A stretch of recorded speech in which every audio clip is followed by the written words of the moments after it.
Venga. Estoy un poco nervioso, pero antes de empezar siempre me recuerdo ante el espejo que nadie me está obligando a hacer esto, que nadie me está obligando a hacer esto, que yo soy el único que tomó la decisión de humillarse en redes sociales. Entonces, por lo tanto, siempre me prometo que me tengo que divertir en cada episodio.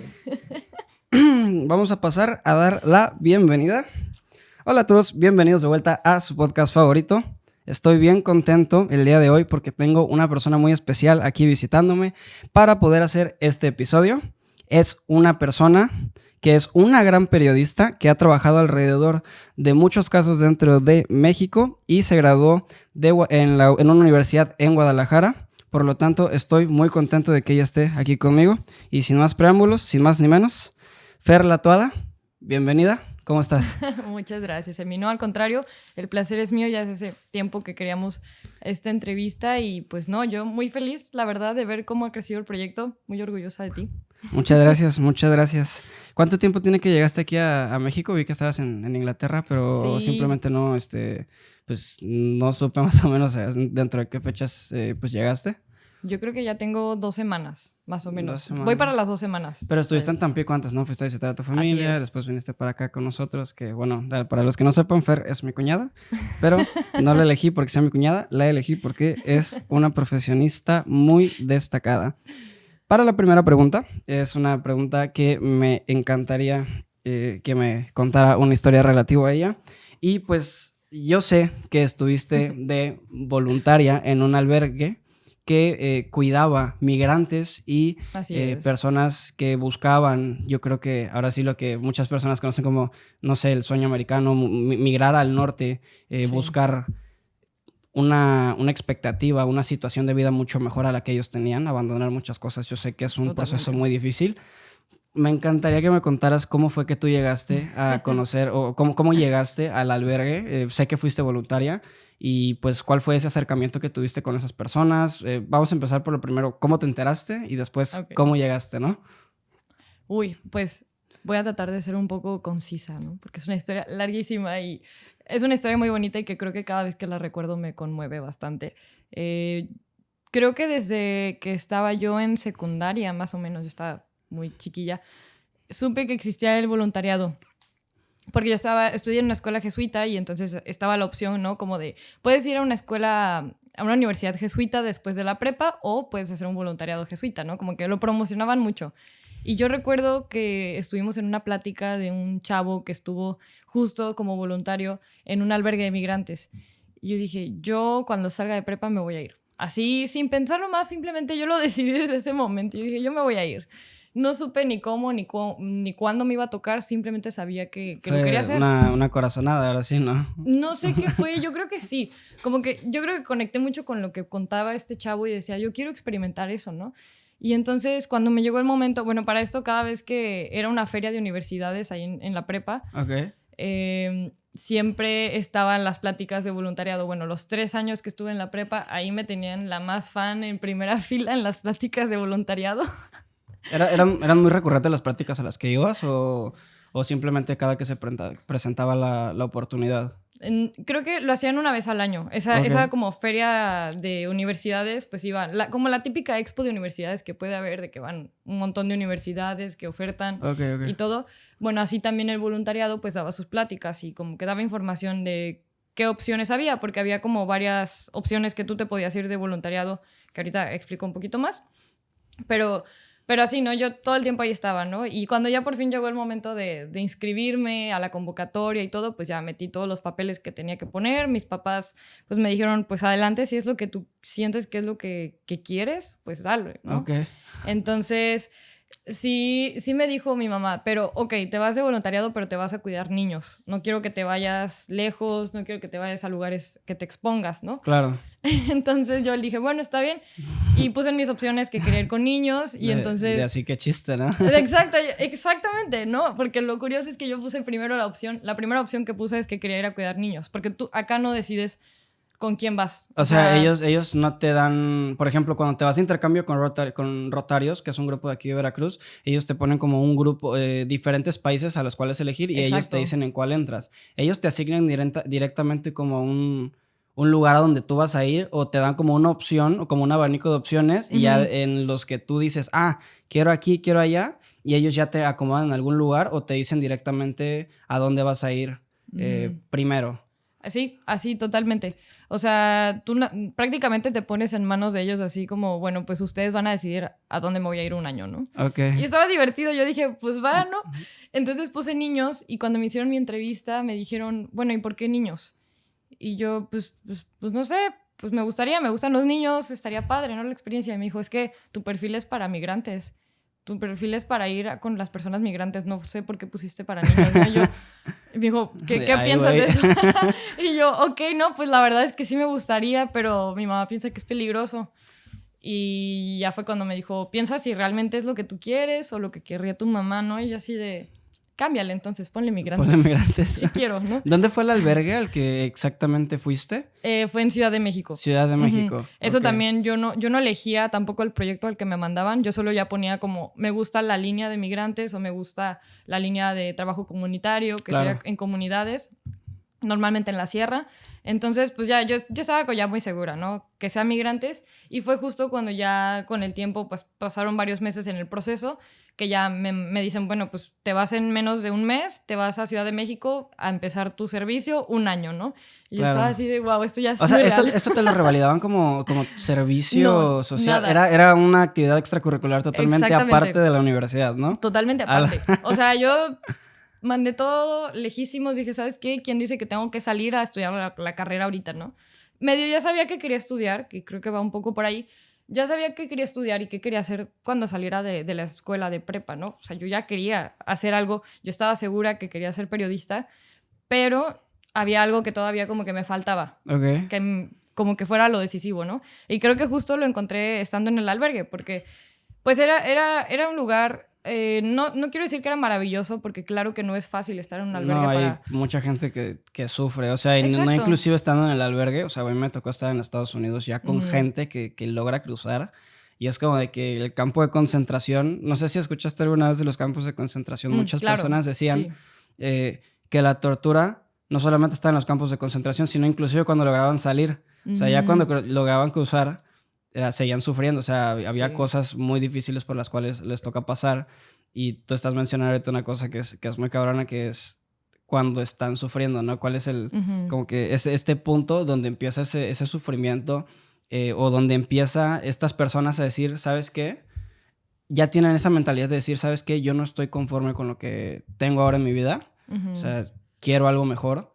Y lo que dicta su mente o su corazonada es ir a un albergue, ¿no? Tú los encontraste, esas personas que regularmente se encuentran en un albergue de refugiados, ¿no? Principalmente. Sí, principalmente eran refugiados, pero por la situación que también explicas de la migración que ha estado pasando en estos últimos años, ya no había manera de que solo fueran refugiados, ya también pues funcionaba como, pues iban, no de un día para otro, porque a veces funcionaba como un comedor, un poco, pero la mayoría de las veces sí eran familias, ¿no? Entonces sí había como, sobre todo lo destaco porque había la oportunidad de generar un lazo más grande porque estaba más tiempo la familia o los niños, entonces pues obviamente te encariñabas con las personas, ellos contigo, pues yo lo llamaría como, se volvió prácticamente como un lazo familiar, o sea, era como, oye, fulanito no ha llegado, ¿dónde está? Hay que localizarlo. Ya llegó. O cosas así, ¿no? De que cenábamos, comíamos juntos. O sea, era la rutina diaria. O sea, vivíamos con ellos. Este albergue en el que tú estabas era como alguna asociación civil o como, por ejemplo, algún tipo de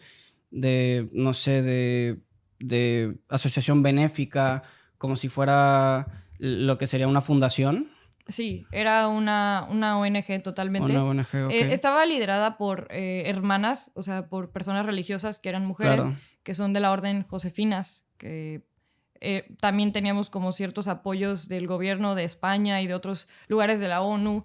O sea, ahora sí que había apoyo de todos lados, ¿no? Y de la misma Ciudad de México había bastante apoyo, la verdad. Entonces, sí creo que, o sea, como decía, es un lugar muy bonito y donde tengo recuerdos preciosos, pero claro que hubo momentos muy difíciles y creo que a final de cuentas ahí es donde terminé como formarme como persona, ¿no? Como tener esa, no sé si entusiasmo por decir quiero ser periodista, ¿no? Como decir quiero dedicar mi vida a esto, claro, y estar en este tipo de situaciones donde estén, pues, a no sé favor si, de... en juego un poco los derechos Claro, humanos, ¿no? Yo claro. decía, pues sí, yo quiero hacer esto, ¿no? Justamente eso iba a mencionar, que tú estás dedicada, a través del trabajo que he visto de ti, he visto que todo el trabajo que tú haces está más que nada destinado a recursos, a derechos humanos, ya sea desapariciones, feminicidios, violaciones, etnicidios, es otro tema muy, Sí. muy cañón que tú estás trabajando, pero ahorita ese tema lo voy a separar tantito. El tema es que estamos ahorita hablando de una ONG que recibe personas, recibe familias, y obviamente una ONG no es como que simplemente llegan personas y, sí, vénganse. O sea, hay un control dentro, ¿no? ¿Cómo medían o cómo aceptaban a las familias que se pudieran quedar dentro de el refugio? Porque por decirlo así, imagínate que yo soy un refugiado, yo tengo 2 hijos, una hija y mi esposa, y nos queremos migrar, ¿no? Nos refugiamos ahí, sin embargo, tenemos entendido que pues va a haber personas que nos van a decir, oye, ¿puedes pasar o no puedes pasar? ¿Cómo determinan, con qué vara miden a las personas que pueden quedarse en ese albergue o no pueden quedarse? Pues la mayoría de las personas que llegaban eran canalizadas. Okay. Y eso quiere decir que creo que era de parte de la ONU, bueno, sería ACNUR, que es como, digamos, el organismo que se dedica a la migración de la ONU. Entonces, ellos, digamos, los migrantes llegan a ACNUR o llegan a tal cual al gobierno, ¿no? A migración, al Instituto de Migración, y son canalizados al albergue, a diferentes albergues. Hay como 3 albergues en Ciudad de México principales, o al menos en el tiempo en que yo estaba. ¿Más o menos cuántas personas reciben esos albergues? O sea, si tienes algún estimado. Ahorita no sabría exactamente. Cuando nosotros estábamos, dependía mucho. De pronto nunca bajábamos de 50, 40 personas. Nunca. O sea, sí eran muchas. O sea, pero Sí. ¿50 personas o 50 familias? No, 50 personas. 50 personas, ya contando también familias. Claro. Entonces, normalmente teníamos eso, pero a veces nos llegaban, pues, los que ahora se conocen como las olas de migración, ¿no? De los que vienen de Centroamérica en grupo grande y muy entonces, grandes. O sea, sí. Claro, sí. Y entonces nos llegaban a veces, pero era de un día para otro, ¿no? Porque teníamos canchas o sea, teníamos la infraestructura para recibir a esas personas. Claro que eran eventos especiales de poner colchonetas en el piso y pues era donde había lugar, pero pues un lugar era un lugar, teníamos techo y comida, entonces pues eran bienvenidos, ¿no? Y ahorita tengo entendido que el albergue ya es mucho más grande, se hizo otra construcción al lado del albergue, entonces el albergue se tuvo que ampliar por lo mismo de que nos estaban tocando que había una población muy grande de migrantes. Entonces, eso te habla de los movimientos que está habiendo por la situación de crisis que hay en Centroamérica, ¿no? Sí. Estamos hablando ahorita, por ejemplo, hay algo que me llama mucho la atención, que ahora sí me gustaría sacar, que es que tú mencionabas que este tipo de experiencias fueron esas experiencias que te llevaron a ti a darte cuenta de a qué te querías tú dedicar como periodista, ¿no? Hay mucho tipo de periodismos. Podemos mencionar periodismos de narcotráfico, periodismos de violencia, periodismos de sociales, periodismos de, reporteros. Vaya, ni yo los conozco porque sé que son demasiados. Sin embargo, pues he visto tu trabajo y sé que te dedicas mucho a los derechos humanos. Y tú te graduaste del ITESO en comunicación pública y se llama comunicación pública la carrera, ¿no? Y tuviste un paso muy importante por un podcast muy padre que he escuchado, que tuve la oportunidad de escuchar un episodio. Y este podcast se llama Esto no es radio. Esto no es ningún espacio publicitario ni nada pagado, pero les recomiendo que lo vayan a escuchar porque es un formato muy diferente a un podcast como el que yo tengo, que es un poco más convencional. Son conversaciones y entrevistas uno a uno, como por ejemplo el caso aquí con Fer. Este podcast cuenta cosas muy padres, o su formato es de historias, ¿no? Sí. A través tú de escuchar este tipo de historias muy feas o trágicas o historias de cambio, de tragedia, de lamento, de cosas muy, muy feas, has logrado tener cierto impacto, ¿no? Porque primero me gustaría entender por qué ese formato de contar historias en vez de poder tener este tipo de entrevistas, ¿no? Entiendo que hay una entrevista es una comunicación uno a uno y una historia tiene, por ejemplo, quizás un poco más de producción sonora, mete otro tipo de producción, otro tipo de contenido, que igual intenta convencer o persuadir a las personas o conmover más que nada, ¿no? ¿Cómo llegas tú a Esto No Es Radio? ¿Y cómo empieza tu trayectoria por ahí? Eso es algo padrísimo. Sé que les va a encantar esta parte de Esto No Es Radio. Sí, creo que es una experiencia que también la guardo en lo más bonito de mi corazón. Fue una experiencia muy bonita y creo que descubrí muchas cosas, aprendí bastantes gracias a Esto No Es Radio, porque sí me enseñó muchas maneras nuevas de hacer periodismo que me gustan y que las disfruto. O sea, genuinamente yo disfrutaba mucho estar trabajando ahí con café y no había dormido mucho, pero yo lo estaba disfrutando, ¿no? Y yo llegué a Esto No Es Radio tal cual tocando la puerta, ¿no? Yo conocía a una amiga que estaba trabajando dentro, conocía al que ahorita es el director, que es Micro, pero lo conocía de nombre, ¿no? O sea, no éramos compas ni nada. Saludos a Micro y a la Nats. Entonces, yo le hablé a Natalia y le dije, oye, tengo una posible historia y no sé qué hacer, ¿no? O sea, como yo quisiera contarla, pero no sé bien qué onda. Porque sabía que estaban buscando historias para poder, pues, ellos producir su 4ª temporada. Claro. Entonces, ya empiezo a hacer el pitch y todo y empieza, pues, a fluir, ¿no? El trabajo y ya me dicen como, bueno, sí, vamos a darle para adelante. Y ya empezamos a juntarnos. Estábamos nosotros en Guadalajara. Y ese primer episodio se trató de San Juan de la Laguna, que es un pueblo que está pues en defensa de territorio contra un gasoducto que impuso una empresa, pero pues bueno, también como de la mano con el gobierno, de los 3 niveles de gobierno, ¿no? Hay un punto muy importante aquí que hay que mencionar, que creo que, sé que no se te olvidó, pero me gustaría mencionarlo, que es que este tipo de comunidades son comunidades indígenas. Así es. Que deberían de tener una cultura independiente, ¿no? Así es. Sí. La conveniencia de parte del gobierno es que una vez que tú reconoces a una cultura indígena como cultura, como patrimonio cultural, tienes que respetar sus territorios, tienes que respetar su cultura, su vestimenta, su gastronomía, etc. Entonces, al no reconocer el gobierno a las culturas o a las comunidades indígenas como culturas independientes, tenían derechos o tenían... estratégicamente podían ellos explotar o apropiarse de esas tierras, ¿no? Más que nada para poder utilizarlas a su conveniencia, por decirlo así, ¿no? Comentaste que había algo de un gaso, era un gasoducto lo que estaban investigando. ¿Cómo se llamaba el pueblo? Perdón. Es San Juan de la Laguna. Bueno, es San Juan Bautista de la Laguna, pero ellos se nombran como el pueblo indígena de San Juan de la Laguna. Y sí, pues, o sea, justo por eso también era la importancia de generar estos productos, ya fueran audiovisuales, fueran en podcast, en texto, lo que fuera, ¿no? Pero la idea era como poder visibilizar lo que estaba pasando y denunciarlo, ¿no? Okay. Y por eso es que nace el podcast. Y sobre todo, fue muy curioso porque yo le decía a Micro, es que la lucha no ha terminado, no sé cómo terminar la historia, porque justo la importancia de contar historias después tener el inicio, desenlace. Y darle continuidad, ¿no? Más que exacto. Nada. Entonces era como, bueno, pero no tengo un final todavía porque la lucha sigue y no sé cómo terminarlo, ¿no? Y entonces me dice, bueno, háblame más, ¿no? Y yo mencioné así como muy casual, bueno, y tienen un taller de escritura con el que siguen luchando. Y me dice, pues ahí está la historia. Es una nueva forma de luchar y pues bueno, de eso va la historia. Y creo que a diferencia de hacer un reportaje escrito o una nota o lo que sea, a mí me gusta pensar mucho el periodismo como que cuentas una historia, porque al final de cuentas, pues somos historias. Yo como que también pienso que la filosofía de vida es que pues somos historias y que el periodismo se trata de ir contando historias. Obviamente también siempre de tener en cuenta que las historias que estamos contando pues sí son reales, que son personas, que son historias de vida. Claro. Y darles la importancia y el lugar que merecen, obviamente, y el respeto.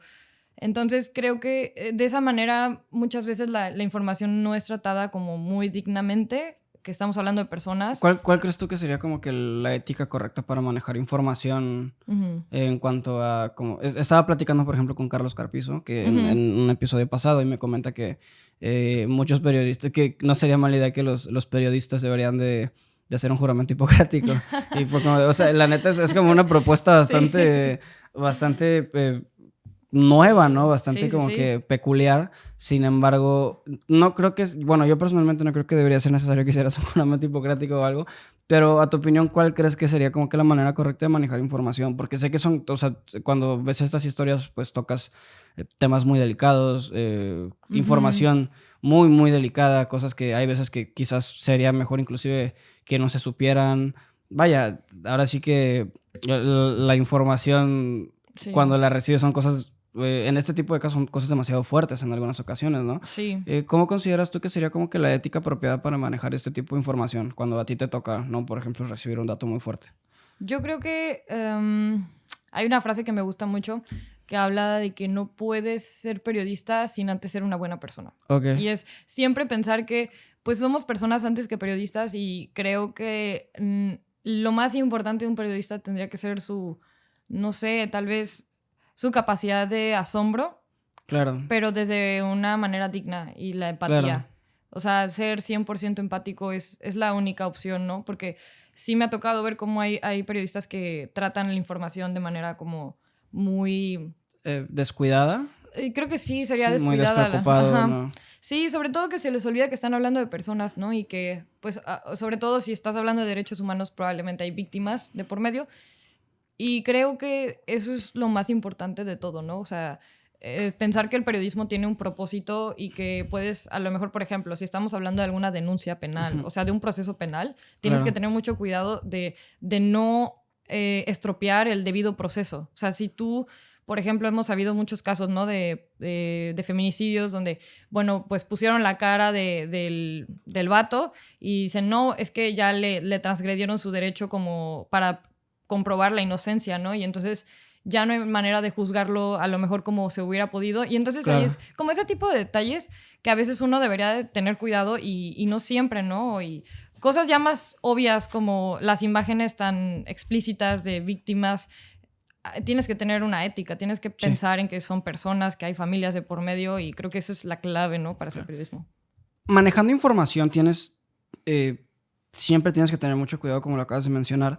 Sin embargo, una vez que tienes esa información, hay algo muy importante que es fijar el objetivo de cuál es el lugar a donde quieres llegar o qué esperas resolver sacando tu tema como periodista, ¿no? Por ejemplo, cuando estábamos hablando ahorita de San Juan de la Laguna, ustedes hicieron un reportaje, hicieron muchas entrevistas, las cuales tengo entendido que se iban a exponer, sobre todo para que las personas pudieran conocer la situación que se presentaba en pues esta comunidad, ¿no? ¿Cuál para ustedes fue como que el primer objetivo? ¿Exponer el problema, intentar llevarlo a una ONG o no sé si existe algún tipo de sindicato que resuelva este tipo de problemas? Primeramente, ¿cuál fue el problema, no? Que quisieron, o cuál fue el objetivo del problema, más que nada.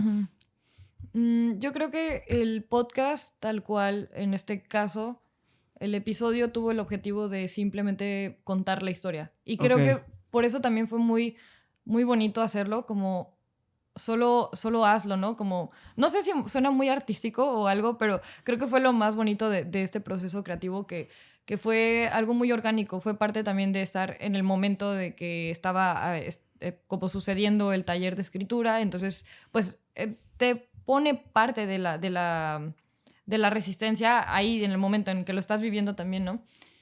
Pero, por ejemplo, hablando del documental que también estamos haciendo, que esa parte de Esto No es Radio, es otro proyecto como independiente, este documental sí es como un proceso más autogestivo de la comunidad. O sea, es un proceso que estamos haciendo un compañero y yo como parte de la comunidad, ¿no? O sea, la comunidad está siendo parte del proceso. Desde el inicio ellos dijeron, queremos hacer un documental, queremos evidenciar esto, queremos denunciar. Ellos fueron los que los buscaron a ustedes primeramente para poder hacer el documental.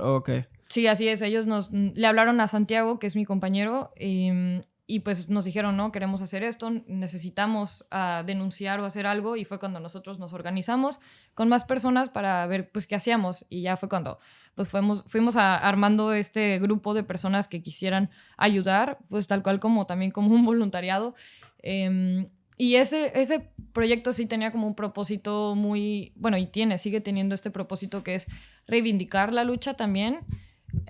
Y creo que también es la idea de que no sabemos, ¿verdad? Si podemos lograr eso, pero la comunicación es muy potente, ¿no? Y me gusta pensar en eso, pero sí lograr el reconocimiento, como mencionabas, ¿no? San Juan de la Laguna es un pueblo que no es reconocido como un pueblo indígena por el gobierno de Jalisco, entonces, solo porque no tiene una lengua actualmente. O sea, es lo único que le falta para que sea reconocida como una Pues para comunidad el gobierno, al indígena. parecer, como que Ok, le importa más eso, como cosas que cree que le hace falta para reconocerlo. Entonces no está reconocido tal cual en el registro, en el INPI creo que es. Em, y pues eso, queremos que el documental pudiera empujar como esta idea de que pues sea reconocido, que es un derecho a final de cuentas, que sea claro. reconocido. Y también pues la idea de que se pudiera al menos buscar la manera de parar el gasoducto, porque a la fecha ya está funcionando, pero sabemos que el gasoducto no viene solo, viene con más proyectos. Entonces, bueno, ya está puesto el Vaya, es ducto. como el primer paso, por decirlo así, ¿no? El gasoducto. Exacto. Tristemente es como el primer paso a buscar el desplazamiento de la comunidad, de tal Ok, cual desplazarla y que ellos se muevan a final de cuentas, porque el día de mañana esa zona se va a convertir en zona industrial y no en casa habitacional como lo es, ¿no? Pero pues bueno, creo que a final de cuentas es el modus operandi que usan la mayoría de las empresas para poner o instalar gasoductos y luego se hace industrial. Entonces vienen gasoductos, vienen industria y pues a final de cuentas son desplazados, ¿no? Creo que esa es una de las cosas o objetivos que queremos lograr evidenciar con el documental, que claro. esto está sucediendo, que no es como, existen tantos gasoductos en México, no, te vamos a presentar la historia de las personas, de la comunidad, cómo viven con el miedo, cómo les ha afectado y cómo ha cambiado su vida a partir de esto. O sea, posiblemente podrías decir que o sea, esta evidencia, o sea, evidenciación se podría utilizar más que nada para mostrar cuál es la situación y obviamente ya a partir de ahí poder exigir algunas otras, no sé, entidades federativas o entidades Ujú. estatales, ONGs, organizaciones que puedan apoyar o que puedan abogar a favor Sí, de sí, la sí. detención o de que paren este tipo de proyectos que pueden afectar o que afectan a algunas pues, comunidades, ¿no? Que no están en favor o no ponen primeramente al sector privado como tal, ¿no? Que no ponen los Ujú. beneficios del sector privado como tal y ponen el respeto por delante, el Ujú. respeto de las comunidades indígenas con las cuales ustedes están trabajando, ¿no? Sí. ¿Cuál es el tacto que tú recibiste, por ejemplo, al entender este tipo de historias? Cuando empezaste a comunicarte con este Ujú. tipo de... Bueno, con este tipo, qué pendejo. Con estas personas, empezaste a comunicarte, a trabajar, a involucrarte con aquellas personas que vivían en estas comunidades. ¿Cómo te sentías? ¿Cuál fue tu primera impresión? O sea, regularmente yo entiendo que se sentían preocupados, que Ujú. tenían cierto tipo de preocupación. Son cosas que nosotros no nos damos cuenta muchas veces, que pueden Ujú. pasar muy desapercibidas por nosotros. O sea, yo te lo juro que le puedo dar 500 pesos a la primera persona que me diga que haya escuchado del pueblo de San Juan de la Laguna. Y probablemente van a decir, pues es que es un pueblo muy pequeño que ni siquiera está aquí en Veracruz, no está en Exacto. Jalisco. Entonces, pueden pasar muy desapercibidos para nosotros. Sin embargo, pues a 14, 15 horas de nosotros hay gente pues, que estaba pasándola muy mal, ¿no? Ujú. Em, ¿Cómo sentiste tú el empezar a interactuar con estas personas? O sea, Sí. ¿cuál fue tu primera impresión de estas personas? ¿Cómo las veías? ¿Qué creías? O sea, ¿tú sentías que estaban desesperadas? ¿Que sentían que, o sea, cuando trabajaron contigo vieron que tenían algún tipo de esperanza? Ujú. Y contigo y con Santiago se Sí, llama, ¿verdad? Un así saludo a es. Santi. ¿Cuál fue esa impresión que tenías con estas personas?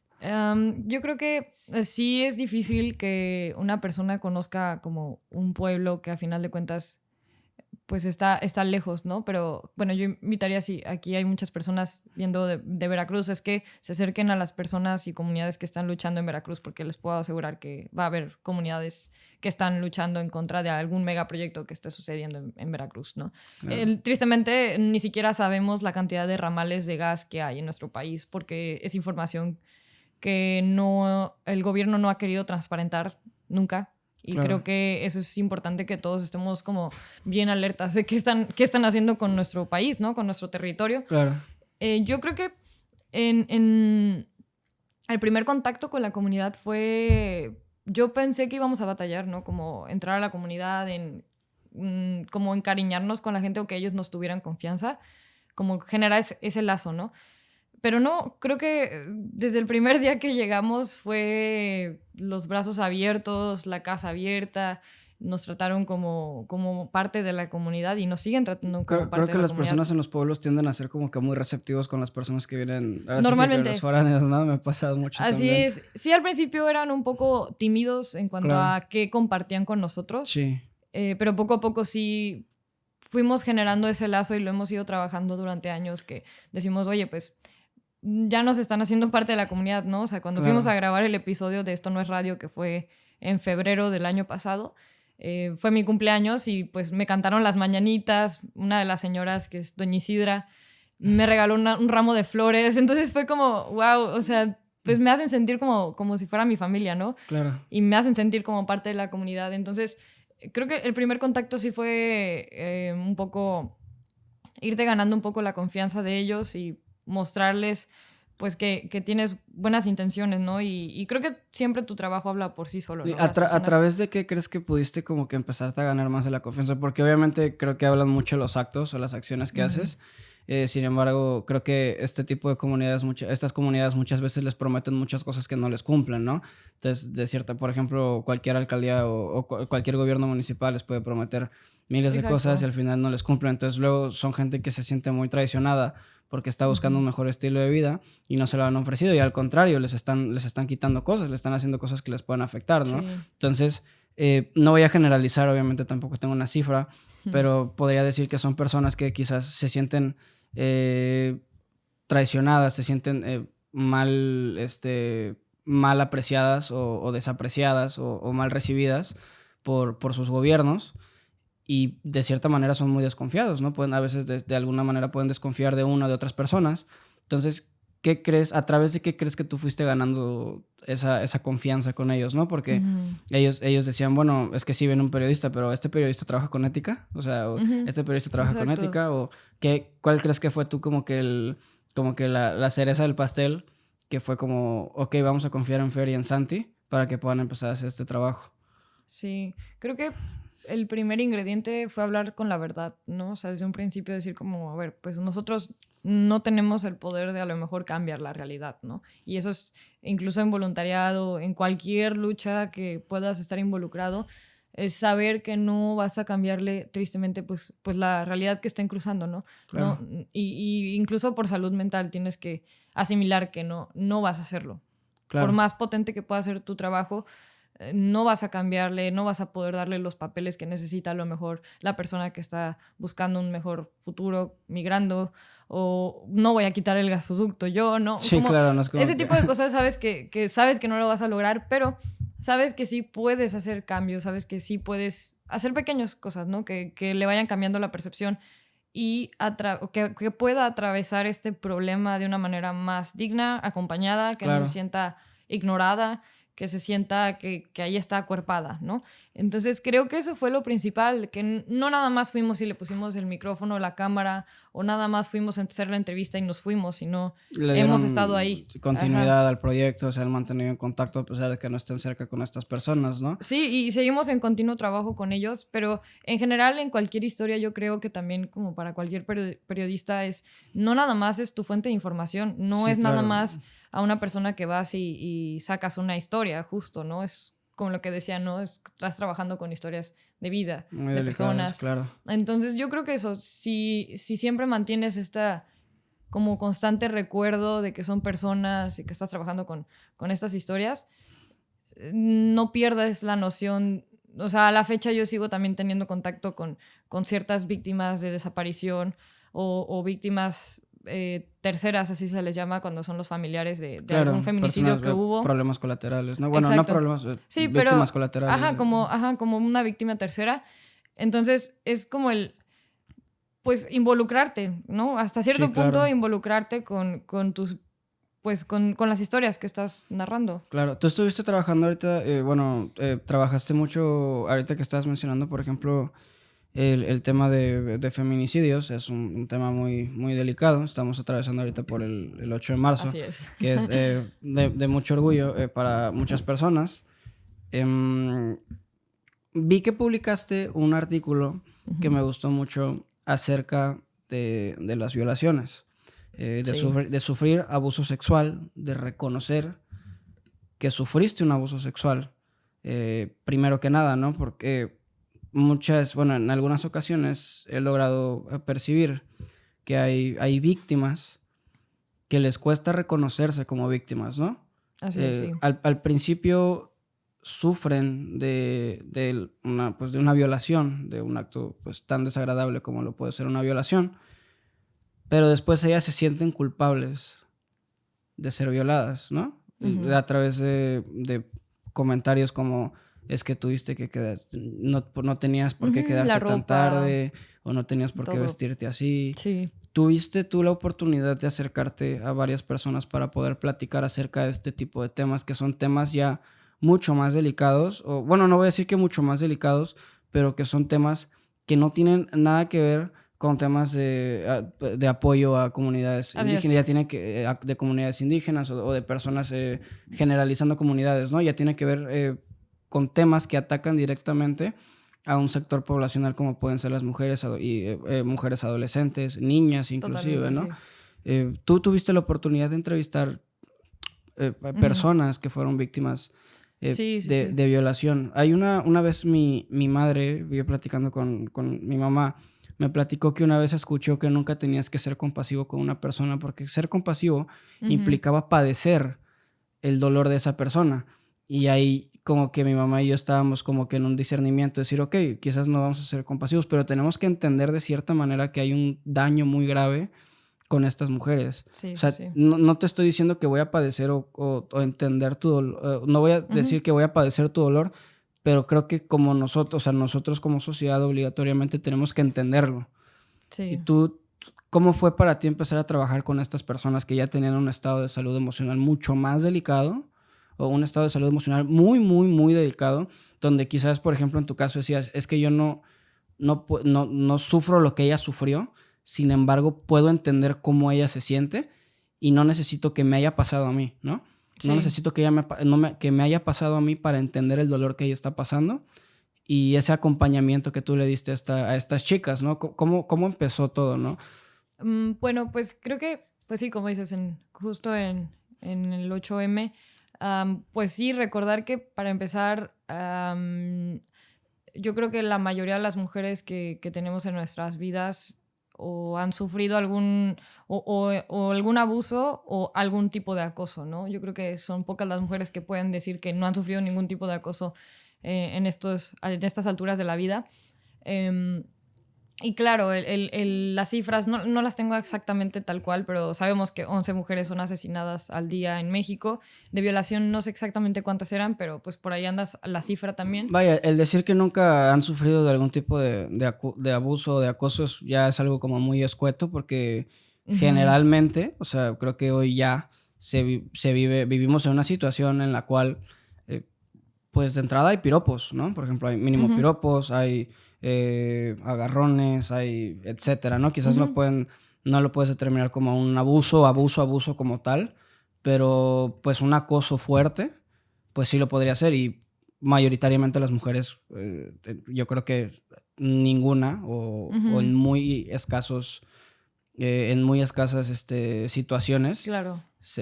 O casos se salvan, ¿no? De decir, pues a mí nunca he sufrido como de un abuso. Sí, yo creo que no hay muchas mujeres que puedan decir que eso, ¿no? Y digo, es triste decirlo, pero al final de cuentas es para evidenciar la realidad de la crisis que estamos pasando, tanto de derechos humanos, pero pues también de género, ¿no? Claro. Yo creo que la manera en que empieza bueno, es un artículo en realidad, no fue a manera de entrevistas, fue un artículo que se dio de una manera muy diferente a la que yo llamaría como periodísticamente, porque, bueno, yo sí sufrí un abuso, he sufrido 2 en mi vida y en específico ese que yo quise como...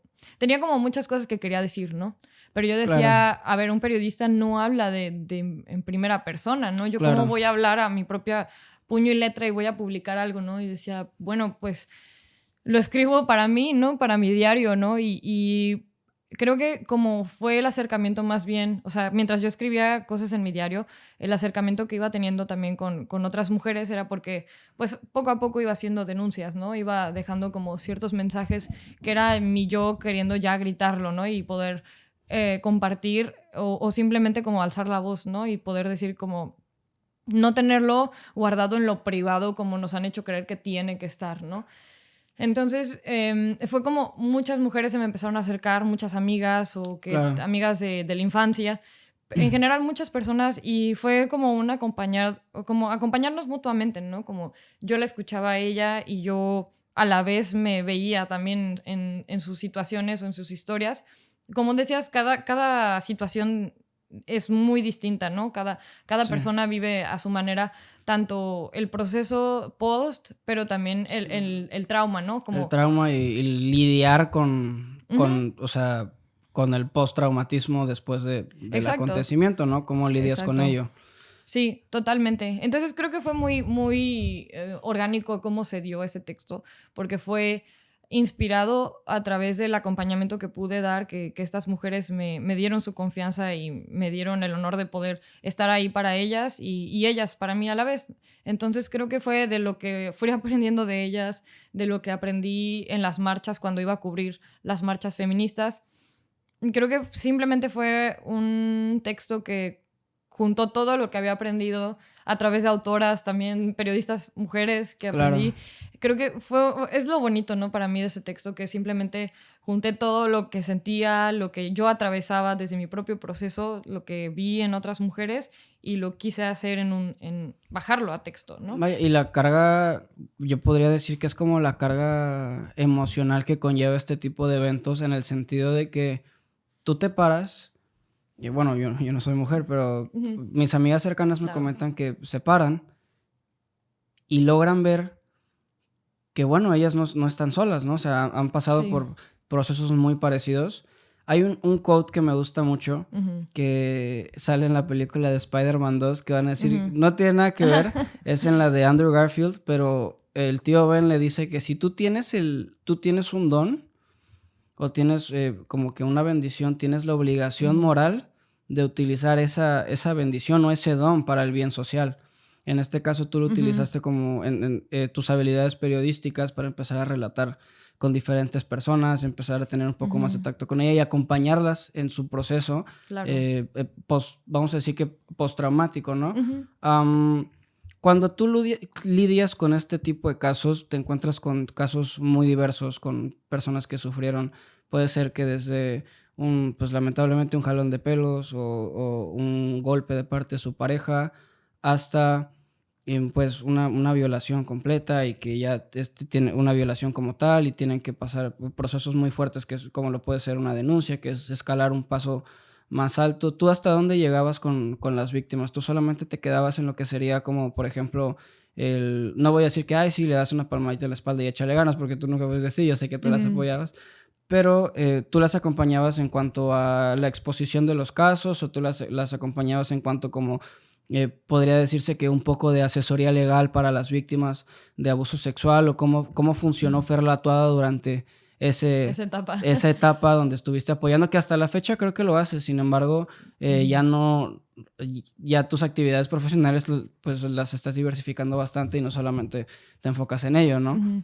Pues bueno, creo que siempre tuve muy claro que pues para empezar no era terapeuta y creo que esa es como una de mis limitantes, ¿no? Como, ok, bueno, yo no soy profesional de la salud, no tengo como a lo mejor el título que me permita tal cual como acompañar un, un momento traumático, ¿no? Entonces creo que eso para empezar, ¿no? Yo tenía pues muy claro dónde estaba mi lugar, más bien Claro. era como una persona de confianza a quien le estaban contando lo que sentían, Y tú ¿no? desde tu trinchera poder, pues, intentar como que Claro, combatir o no combatir como tal, que sí, pero apoyar a esa persona exacto. en su lucha, ¿no? Sí, y creo que era simplemente, creo que muchas veces lo que más necesita alguien es que lo escuchen. Claro, Entonces, y sobre todo porque muchas veces las historias que me contaban o las mujeres era su primer acercamiento, o la primera vez que se atrevían a hablar al respecto. Y claro. creo que es como un momento de mucha confianza, de mucha vulnerabilidad que, pues, o sea, ahora sí que es simplemente escuchar no hay como mucho que hacer realmente si la persona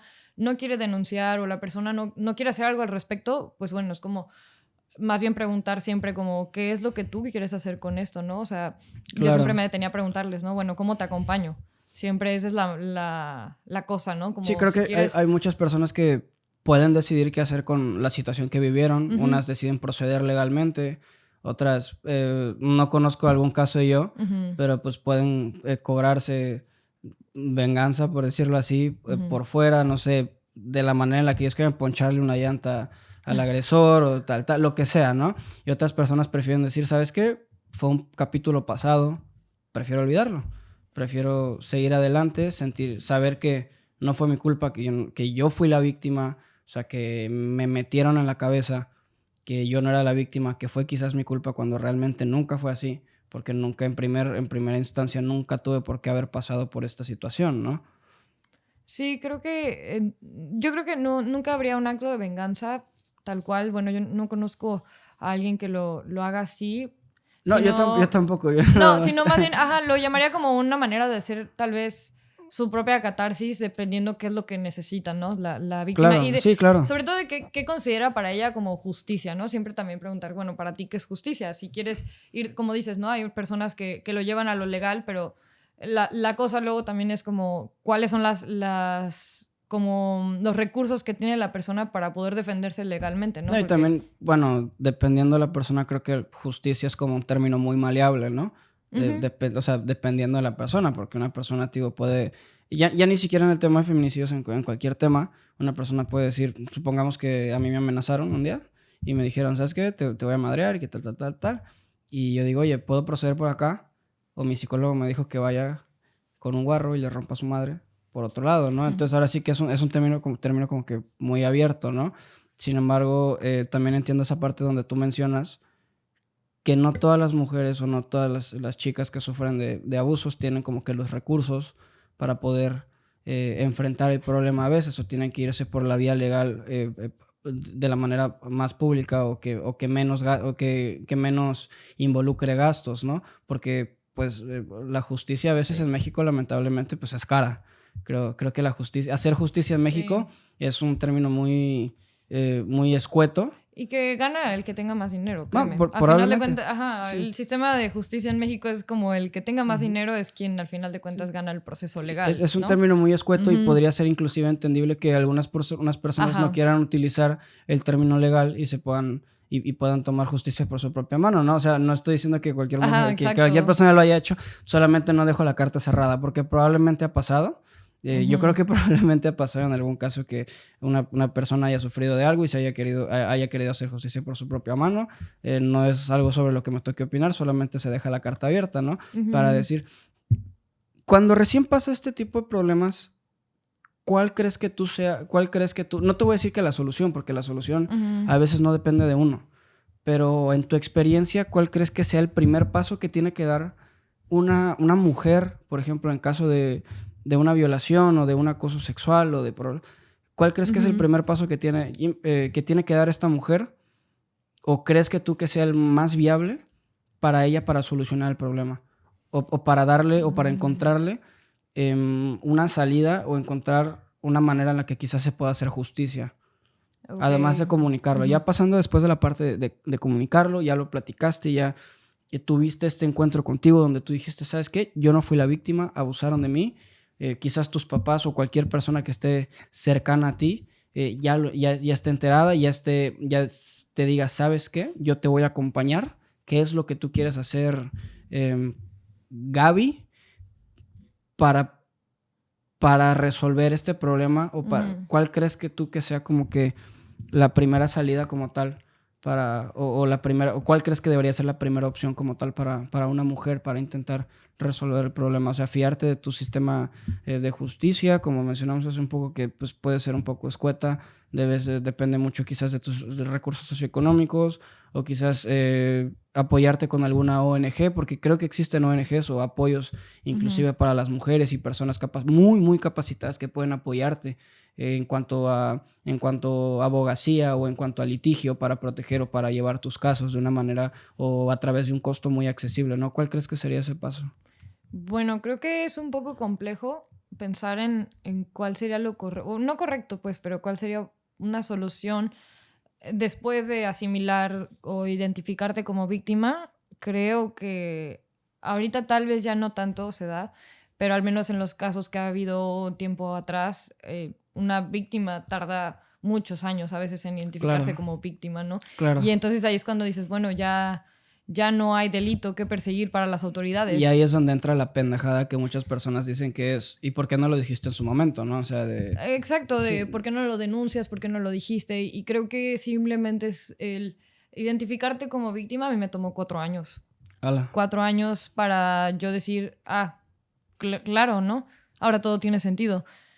Y creo que no es cosa de que fueras ignorante o algo así, simplemente es algo que tu mecanismo de defensa bloquea. Y entonces creo que también es complejo como bueno, ya una vez que te diste cuenta, ¿y ahora qué haces, no? Entonces creo que siempre va a ser la cosa para esas mujeres es preguntarse uno mismo, como una misma, qué es lo que quiere, ¿no? ¿Qué es lo que para ella, qué le va a sanar, qué le va a hacer sentir que tuvo justicia? Porque creo que lo más importante de todo es eso, ¿no? Como buscar justicia, cómo se va a hacer justicia para ella, cómo se va a reparar el daño para ella. Claro. Si es haciendo una denuncia penal, pues esa va a Sí, ser. la base Ujú. del derecho penal es reponer el daño hecho como tal. O sea, por Exacto, que a eso final de existe cuentas siempre está la cosa, ¿no? De, bueno, nunca va a haber una manera de repararlo, pero repararlo, pero compensarlo quizás Pero, exista exacto, o una sea, para manera, ¿no? algunas a lo mejor reparar el daño va a ser ver A a la ese hombre o a su en- agresor tras las en la rejas o... cárcel o Claro, simplemente obligarlo a que vaya a tantas terapias o no sé, hay muchas maneras, ¿no? De hacer justicia, o la justicia también tiene forma de simplemente hacer una denuncia pública, porque ya no tienes la manera de hacer una denuncia penal porque ya no hay pruebas a lo mejor, porque claro, obviamente el sistema como funciona es que te tienen que hacer un estudio clínico en el momento, ¿no? claro. Y creo que es hasta incluso muy revictimizante. Y es como muy duro inclusive para algunas mujeres o algunas personas que quieren, que sufren violación. No sé, supongamos que te violan un fin de semana, sufras Ujú. del incidente y 2 días, 3 días después ya te estén haciendo este estudio, ¿no? Creo que es como que muy traumático. Muchas personas inclusive se niegan a Ujú. poder prestarse para ese tipo de situaciones o de estudios Ujú. o de ir a la clínica por lo mismo de que pues están sufriendo un traumatismo, quizás todavía no, un problema, o quizás todavía no lo terminan de asimilar y Exacto. no van a terminar de asimilarlo en mucho tiempo. O sea, van a estar mucho tiempo sufriéndolo y quedándoselos callados, ¿no? Ujú. Cuando tú trabajas con estas personas, veo que tú les das continuidad, les das seguimiento en cuanto a su proceso. Sé que es un apoyo y algo que me encanta mucho, que yo sí recalco, sé que cuando yo platico en este podcast, nunca intento no protagonizar. Yo también tengo miles de historias que platicar, pero hay veces que prefiero que la persona que está sentada enfrente de mí, o sea, ella, platique.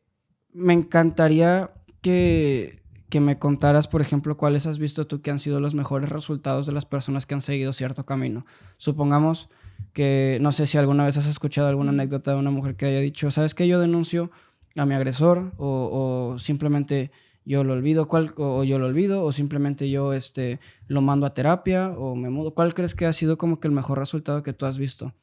Pues creo que de todas he tenido, o sea, de todas las mujeres que he tenido oportunidad de acompañar, todas han tenido un resultado que aplaudo, ¿no? Así se haya quedado en mi chat, que simplemente me lo contaron a mí y ya solamente me lo contaron a mí en su vida. Creo que incluso eso lo aplaudo y para mí es respetable. Pero pienso mucho, porque le tengo mucho cariño a esta persona, digo, no quiero omitir su nombre para como permanecer en la privacidad, Claro, pero es una de mis amigas que fue también mi compañera de trabajo y ella fue como ella decidió que yo fuera su primer contacto en contarme ok, después de muchos años. Ella me habla a mí por primera vez de este incidente, bueno, no incidente, de una violación. Y, y al final, mucho tiempo después, hace no mucho, ella decide llenar su universidad con el nombre de su agresor para que por claro, fin sepan quién es esa persona, ¿no? Y creo que también es el poder decir como, pues esa persona no es como muy de confianza, ¿no? O es capaz de sí, esto. claro, Entonces creo que, pues a final de cuentas, las denuncias públicas tienen una función. Entonces creo que el ver todo su proceso de cómo le cuenta por primera vez a alguien, cómo poco a poco iba tratando o haciendo cosas y al final como por fin decirlo, poder denunciarlo, creo que para mí fue muy fuerte ver como todo ese proceso que tuvo. Tú tocas un tema muy importante que hablas mucho bueno, de ser ese contacto con esa persona. Y regresando a algo que se me había olvidado decir porque me bugueé, es que algo que me gusta mucho que dices es que tú entendías cuál era tu lugar y no diciendo, no como minimizándote, sino como, ok, yo soy su apoyo, pero yo no soy su psicóloga, ¿no? Y es lo que yo iba a decir cuando decía que yo no protagonizo. Algo que sí me gusta mucho decir es, cuando ustedes sufren o cualquier persona sufre de un accidente o de un incidente o cualquier cosa, tú tienes que entender tu lugar en cuanto a qué representas para esta persona. En tu caso, tú eras su apoyo, tú no eras su psicóloga. Y me gusta mucho esto que tú dices de, ¿sabes qué? Yo sé que soy su apoyo, yo no soy terapeuta, tengo que entender mi lugar. Y ante este tipo de problemas, creo o tengo que confiar en las personas. Bueno, vamos a suponer para el sector poblacional que tiene este acceso a poder pagar terapia, ¿no? Por ejemplo, porque hay muchas personas que quizás no lo puedan pagar. En el caso, estoy hablando por el caso de las personas que sí puedan, es, ok, yo no soy una persona capacitada puedo apoyarla, puedo entender, puedo empatizar, entender con ella, escucharla. Sin embargo, creo que toda la parte de la terapia se la tengo que dejar a una persona que esté especializada, que esté preparada para darle un seguimiento psicológico, postraumático a la víctima, ¿no? Y después otra parte muy importante es lo mismo con el abogado, es, a ver, yo te puedo apoyar, vaya, yo voy a ser periodista, tú ya eres periodista y podemos quizás tener un cierto tipo de facilidad para poder encontrar datos, para poder encontrar leyes, para poder encontrar normas internas, lo que sea, para poder apoyar a esta persona dentro del juicio, en el caso de que sea un camino legal, ¿no? Por decirlo así. Sin embargo, tú no somos unas personas para llevar el caso como tal. Nosotros no somos abogados, ¿no? ¿Cuáles crees que serían el conjunto perfecto para poder como que apoyar a estas personas? O sea, primero que nada es entender que tú eres esta víctima, después te acercas a una persona que te apoya, después o que te entiende y externas este problema, ¿no? Más bien la pregunta, voy a cambiarla. Algo que me gustaría entender es, una vez que tú ya luchaste por ese proceso, ¿crees que es de suma importancia unirte a la causa de las chicas que están pasando por un proceso por el que tú ya pasaste o simplemente pasar? Porque, por ejemplo, la marcha del movimiento feminista es una marcha que yo considero que va a favor, o va en contra más bien, pero digo, voy a hacer una pendejota, va en contra de la discriminación o del abuso, de los abusos de parte de los hombres hacia las mujeres, así como por ejemplo en su caso las marchas LGBT. Son marchas que, al igual que el feminismo, en sus diferentes áreas dicen, hey, no estás solo. Por ejemplo, las marchas LGBT marcan el decir, oye, ¿sabes que eres gay? ¿Quieres salir del closet? Sal. Y la marcha feminista, en su caso, dice, hey, ¿sabes qué? Fuiste violada, fuiste agredida, no estás sola, estamos aquí con ustedes, ¿no? ¿Tú qué tan importante crees que sea para una mujer que haya sufrido un abuso sexual o una violación o algún tipo de agresión? ¿Qué tan importante crees que sea formar parte del movimiento? Tengo entendido que tú lo apoyas, o sea, no eres una persona que esté tan al tanto con el movimiento, tengo entendido. Sin embargo, sé que de cierta manera estás en contacto con él y desde tu trinchera haces lo posible por mejorar estas situaciones, ¿no? Para ti, ¿qué tan importante es que algunas personas se formen o se unan a las filas de la causa?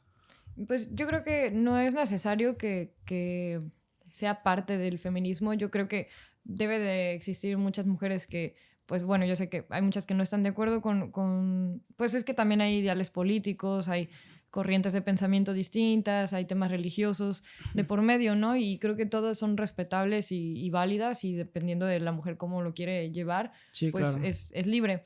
Yo creo que más bien yo sí pensaría que el feminismo es parte de este movimiento que busca la equidad y sobre todo pues no de la opresión, ¿no? Y entonces en contra de estas como estructuras que mismo sistema nos ha inculcado y que nos ha dicho que lo que pasa en la casa se queda en la casa, que lo que, no sé, que te agreden y se tiene que quedar en lo privado porque tienes que sentirte avergonzada, porque qué van a decir, ¿no? Que viviste eso. Claro.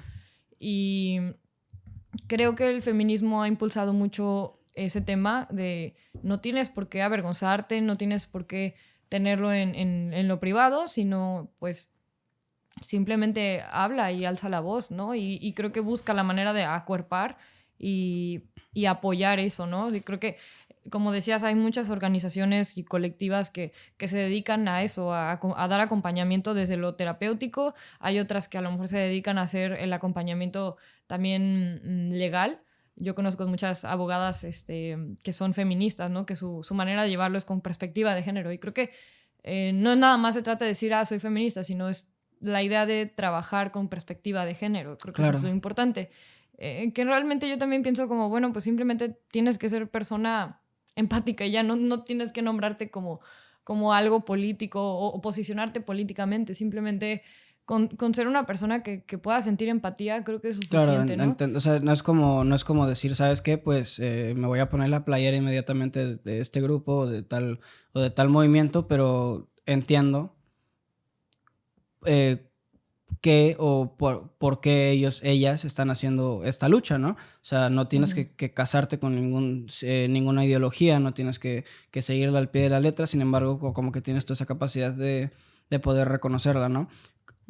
Hablando de la violencia, hay un nuevo tipo de violencia que surge con la digitalización.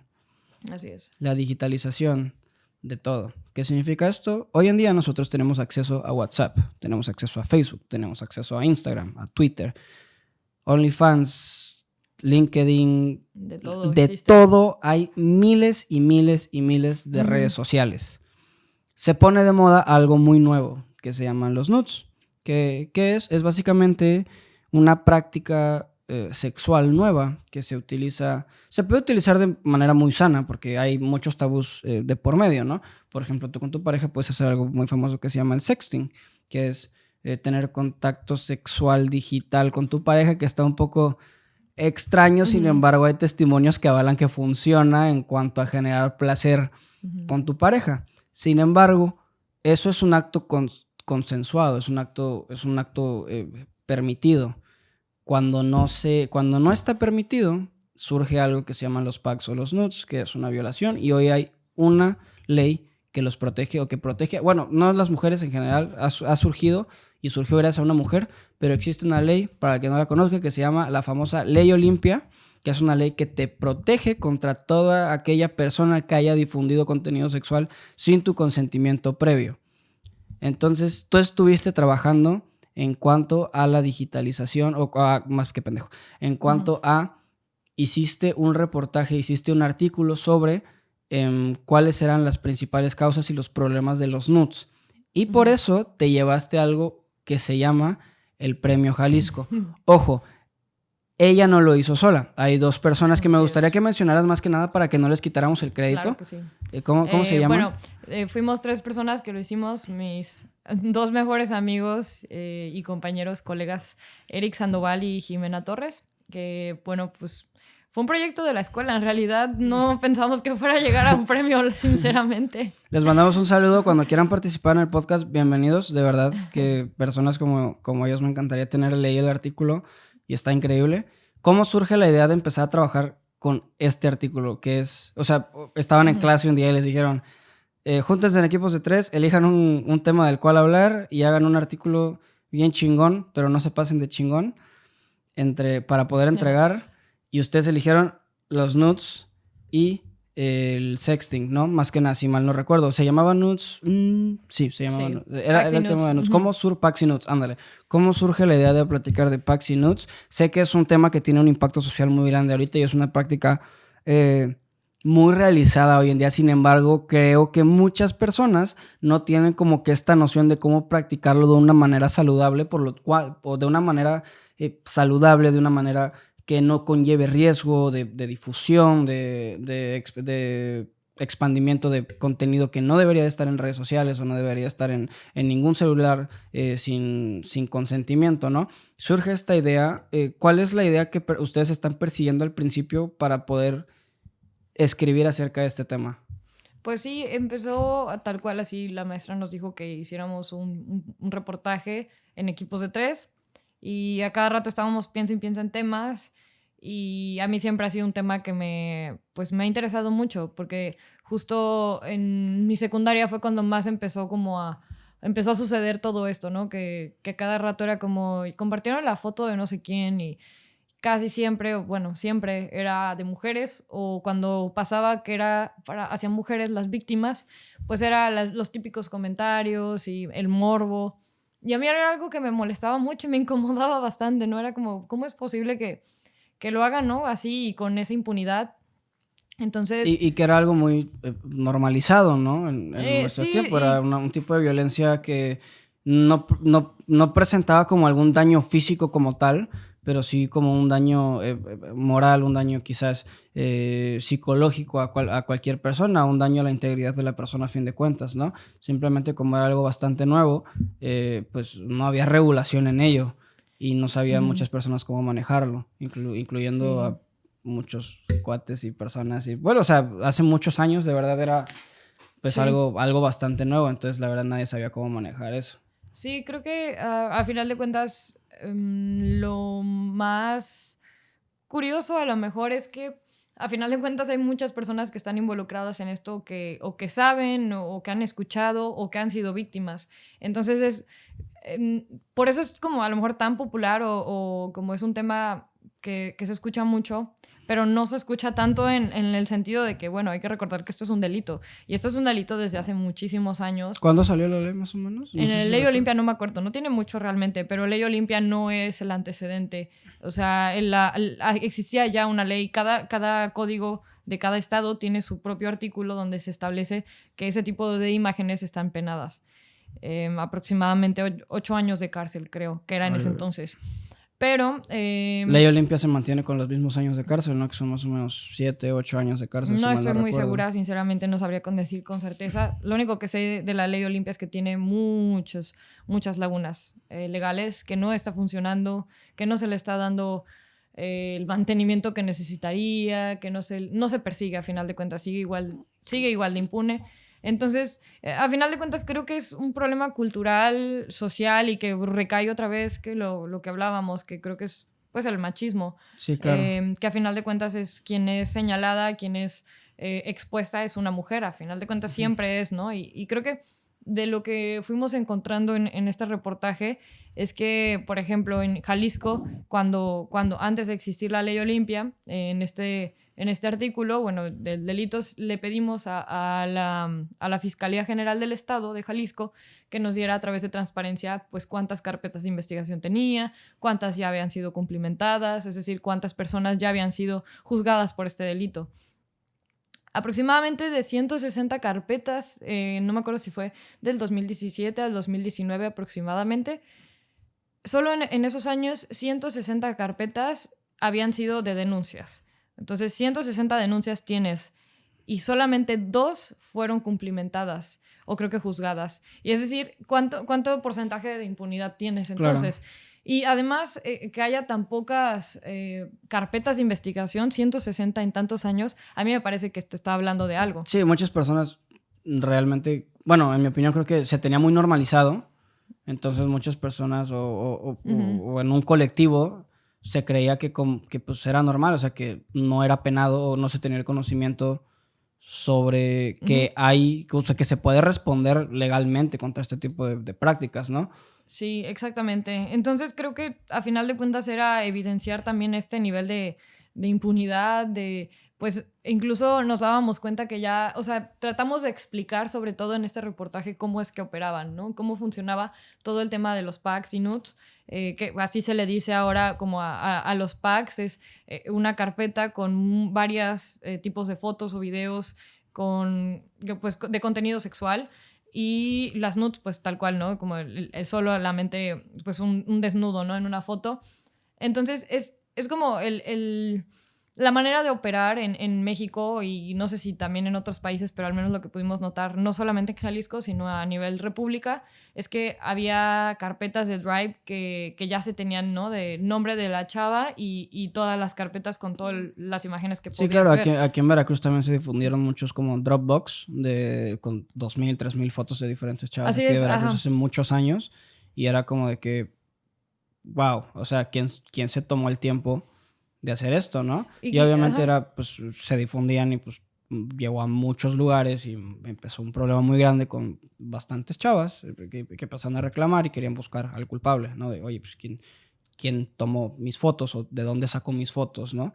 No estoy de acuerdo que alguien esté de alguna manera violentando mi intimidad.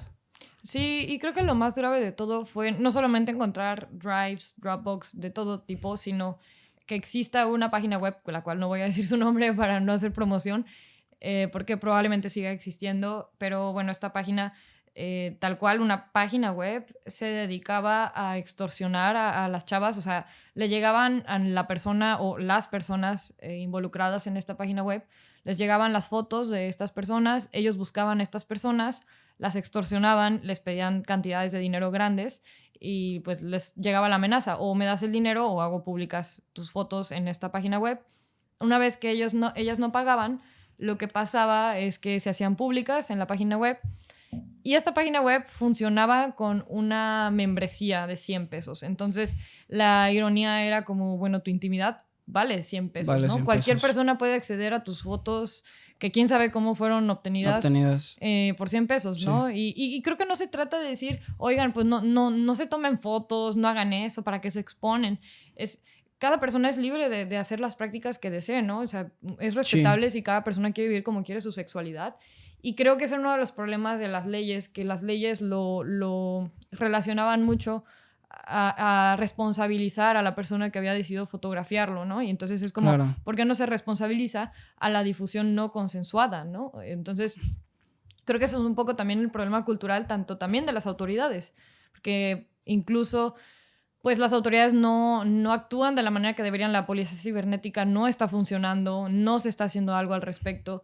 Y es lo mismo con el tema de la violación, ¿no? Si las autoridades estuvieran legislando según lo que las víctimas están diciendo y realmente estuvieran escuchando lo que las mujeres y las víctimas de todo tipo de violencia en México, que hay mucha, están atravesando y supieran sus necesidades, las leyes funcionarían de otra manera muy distinta. Y además de que funcionaría muy chingón, o sea, creo que hay una parte muy importante también que es, no solamente tienes que hacer, o sea, esperar a que un 50% de algo haga su parte, estamos hablando del gobierno, sino que tanto tú te informas de cómo hacer estas prácticas de una manera saludable, Pues quizás sí. de alguna manera fructífera. Entiendo que para algunas personas, inclusive yo la neta no me gusta tener tabús, yo con mi pareja anteriormente yo pues lo practicaba y es una práctica sexual eh, mm, de alguna manera que te genera cierto tipo de curiosidad, ¿no? Lo puedes intentar, si te gusta bien, si no, pues nada, es como cualquier práctica sexual que quieras experimentar. Sin embargo, creo que todo tipo de prácticas necesitan tener como que la información adecuada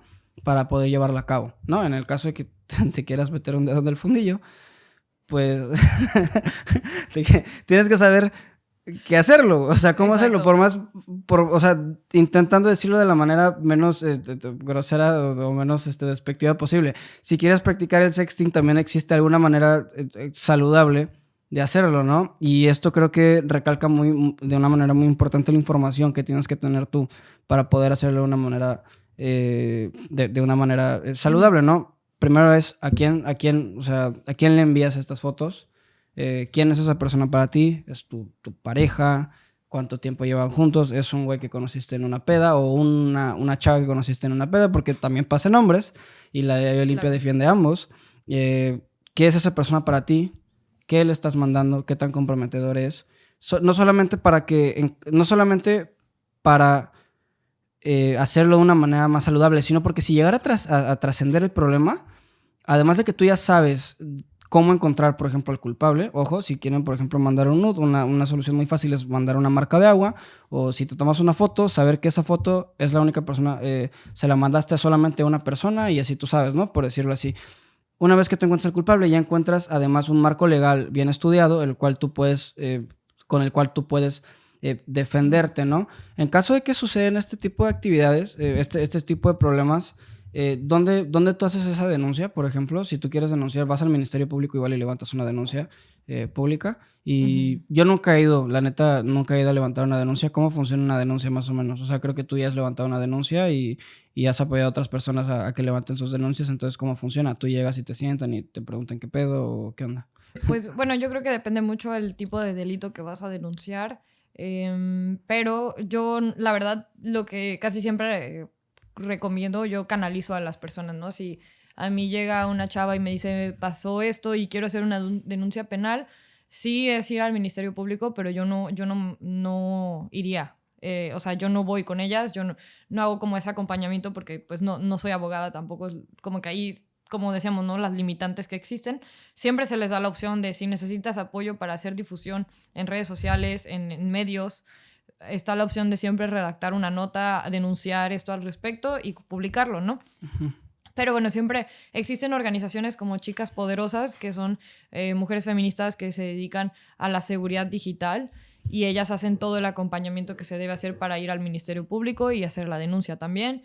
Incluso el generar las... Bueno, lo que creo que podría hacer es, como una vez que sucede, generar todas las pruebas posibles. Si tienes la persona que sabes que es la responsable de eso, es siempre juntar todo lo que se pueda de pruebas y entonces en el momento pues le haces un poquito más fácil la chamba a la policía cibernética, porque sí, hay que aceptar que sí, a lo mejor hay una parte de falta de voluntad Y de de las capacidad de autoridades. ellos. Pero sí hay que aceptar que, al menos en lo que hemos visto con este reportaje, es que la naturaleza del mismo delito es muy complicada por ser de tecnología, por ser Claro. de internet, ¿no? Sabemos la velocidad con la que viaja el internet. Y la maleabilidad que le puedes dar al contenido digital, porque, por ejemplo, en muchos casos es, hey, tú tenías una foto, no, pues yo nunca la tuve, y las personas la borraban, ¿no? O borraban las conversaciones de donde la recibieron y le decían, oye, ¿sabes qué? Fulanito que me la mandó, bórrala tú también, o sea, que nadie sepa que tú me la mandaste y pues es como que muy complicado saber de dónde surgió el problema y de dónde salió el qué. Entonces, como que, como tú decías, facilitar la investigación. Sí.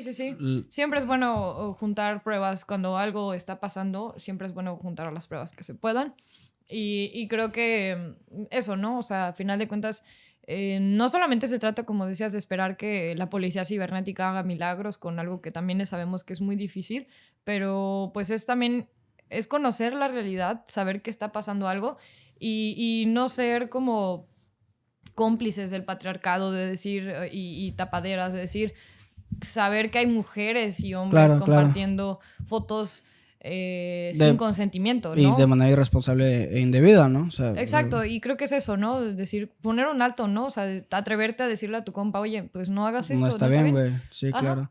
Y decirle que es un delito. Sí, no, además de que es un delito. Es que yo creo que la intangibilización del delito, o sea, como es algo como que muy intangible, muchas personas o por default no se dan cuenta de que se pueden meter en serios problemas, ¿no? E inclusive hasta hace unos años era algo muy normalizado, o sea, como, repito, es algo que no que llegó de sorpresa, porque pues podríamos decir que cualquier cosa que sea como que consecuencia del avance tecnológico nos cayó de sorpresa. Me refiero específicamente a este caso que fue una consecuencia de la tecnología.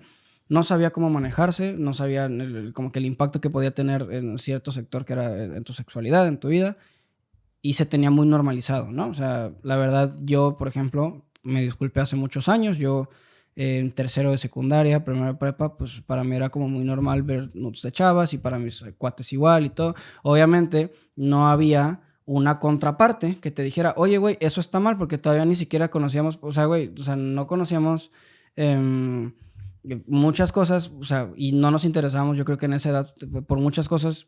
¿Por qué nos vamos a estar preocupando por el marco legal, ¿no? O las consecuencias que pueden tener, ¿no? Entonces, este tipo de problemas, al no conocerlos, se propagan, ¿no? Y como digo, no había ninguna contraparte que te dijera, oye, ¿sabes qué, güey? Eso es ilegal, no lo hagas. Hasta hace ahorita, por decirlo así, beneficios de la propaganda del feminismo que se han hecho últimamente, de que, ¿sabes qué? Estos son tipos de violencia y a raíz de la identificación de los tipos de violencia, se salió este tipo de violencia que no voy a decir que es como de nicho porque ha crecido bastante, que son los packs y los nudes, y ha sido un sector de estudio muy grande en el cual tiene unas repercusiones muy grandes, el cual ya tiene, ahora sí que vamos a decir, una trayectoria legislativa, una trayectoria penal muy desarrollada, pero que le falta mucho por desarrollar, ¿no? Es un tema que la verdad me gusta mucho que hayamos tocado, porque pues yo siempre he tenido la idea de poder apoyar a las personas con este podcast, más que nada incentivarlas a que investiguen, se cultiven, que si quieren practicar algo que lo prueben de manera segura y sobre todo como que respetar y empatizar la idea de que nosotros somos libres de poder decidir qué hacer y qué no hacer, y que tenemos que ser respetados, ¿no? Por eso hablamos mucho me gustó mucho que hayamos platicado del feminismo, que hayamos platicado de las marchas del 8M, de la agresión hacia las mujeres y cómo la podemos manejar. Yo la verdad, al igual que tú, estamos muy a favor de que se haga justicia y estamos mucho más a favor de que creemos que en algún punto no se va a necesitar la justicia porque este tipo de casos ya no van a suceder, ¿no? Es como de que la idea nunca ha sido que haya justicia. La idea es que esto no suceda, porque lo peor, nosotros nunca hemos querido que lleguemos a necesitar de la justicia, ¿no? Esa siempre ha sido la idea y yo siempre lo voy a apoyar, es que nunca necesiten las personas justicia porque no quieren, para empezar, sufrir un problema como el que están sufriendo, ¿no? Y la cereza del pastel, que es un tema que creo que tú has desarrollado mucho, inclusive creo que te metiste en problemas con tu universidad cuando estábamos hablando de desapariciones. Tocamos un tema muy importante, muy padre, bueno, no muy padre en el sentido de decir, qué chingón que pase, no, muy cabrón más bien, en el sentido de que creo que parte de tu vida periodística la has desarrollado mucho o las has evocado mucho a desapariciones, a derechos humanos, a personas que tienen situaciones muy graves respecto a la violencia que se está sufriendo en México, claro, sin llevarla solamente a un sector poblacional que son las mujeres, sino en general una violencia ocasionada por una ola de narcotráfico, por decirlo así, muy grave, ¿no? Ya sea narcotráfico, crimen organizado, etcétera, etcétera. Sabemos que hay narcotráfico, hay mafias, ventas de armas, trata de mujeres, pornografía infantil, o sea, mafia o problemas sociales muy grandes, los cuales en algunas de las repercusiones llegan a desencadenar o llegan a terminar o aterrizar en la desaparición de personas, ¿no? Me encantaría que me cuentes cómo fue que tú empezaste a darte cuenta de las desapariciones. Digo, creo que no soy la única persona que se entera de desapariciones. Lamentablemente yo, mi familia, sufrimos una desaparición hace ya varios años. Fue muy difícil para nosotros. Sin embargo, al igual que muchos temas, son temas que sobre los que no se pone tanto el dedo y decir, hey, ¿sabes qué? Creo que tenemos que darle más importancia a las vidas de las personas que han aparecido. ¿Cuál ha sido como que, por ejemplo, tus primeros acercamientos en cuanto a tratar con desapariciones de personas? Bueno, creo que desde muy chica, o sea, como yo vengo de Tampico, Tamaulipas, sabemos que es uno de los estados más peligrosos y pues bueno, desde que yo tenía 9 años probablemente pues me tocó toda la guerra contra el narco, yo creo que de los peores lugares para vivirla. Entonces, pues sí, fue un tema que me cruzó desde muy, muy chica y que creo que son temas que no tendríamos por qué haber entendido cuando no teníamos una edad suficiente, ¿no? O sea, éramos unos niños que no sabíamos, no tendríamos por qué saber qué tipo de arma están disparando, qué tipo de calibre, no tendríamos por qué saber qué significa cada cosa. No tendríamos por qué saber que tenemos que tirarnos pecho tierra, ¿no? Exacto, o sea, en mi escuela se hacían hasta simulacros de balaceras, ¿no? Y creo que a la fecha se siguen haciendo, no estoy muy segura. Claro. Pero es como ese tipo de cosas, ¿no? Que a final de cuentas yo sé que siempre toda mi vida estuve expuesta a ese tipo de situaciones, que sabía que existían. Antes era más como secuestros por dinero. Ahorita han ido evolucionando los tipos de desapariciones que existen. Nunca me involucré tal cual como en el tema de secuestros porque era muy chica realmente.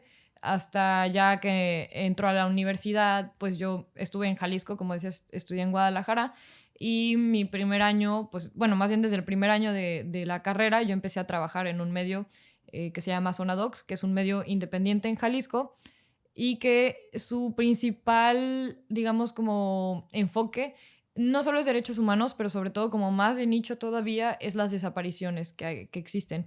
Poder explicarlas, poder cubrirlas, acompañar a las familias, de todo, ¿no?